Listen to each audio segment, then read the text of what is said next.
भर्यो भने भरि निकाल्यो रावण। र त्यसपछि समय बित्दै जाँदाखेरिमा अब त्यो रावणलाई थाहा भयो कि सीता यस्ता किसिमले चित्रकूटमा राम लक्ष्मण सीता आएर बसेका छन् र उनीहरूले आफ्ना कर्महरू गर्दैछन् भन्ने त्यो रावणलाई थाहा भइसकेपछि अब सीता अति सुन्दर छन्, उसलाई भर्ने मान्छे भयो नि फेरि त्यही राक्षस मध्येका, र उसलाई भर्ने मान्छे भयो र उसलाई भर्ने मान्छे सीता अति सुन्दर छन्, यति सुन्दर छन् कि यो विश्वमा संसारमा त्यहाँभन्दा सुन्दर कुनै स्त्री अहिलेसम्म जन्मेको छैन भनिसकेपछि त अब राक्षस होइन मनमा अनेक किसिमका अब कुतर्क लिइहाल्ने। र उनको मनमा के आयो भने त अब त्यस्तै सुन्दरी छन् भने त अब मैले त्यसलाई ल्याउनु पऱ्यो भनेर राक्षसलाई त्यो रावणलाई मनमा भयो।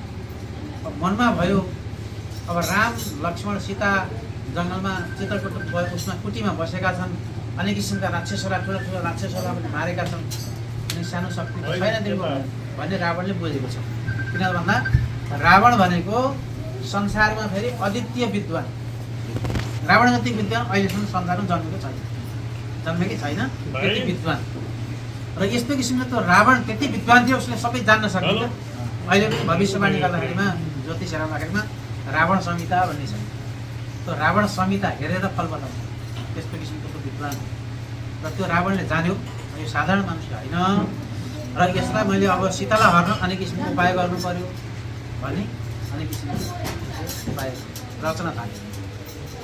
रचना थाल्दाखेरिमा उनले अनेक किसिमको यही राक्षसलाई पठायो, कोही कसैलाई पठायो, कसैले उसलाई गर्न सक्यो।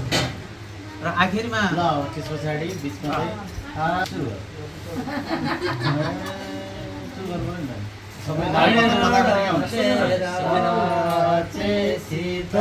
हर्ने उपाय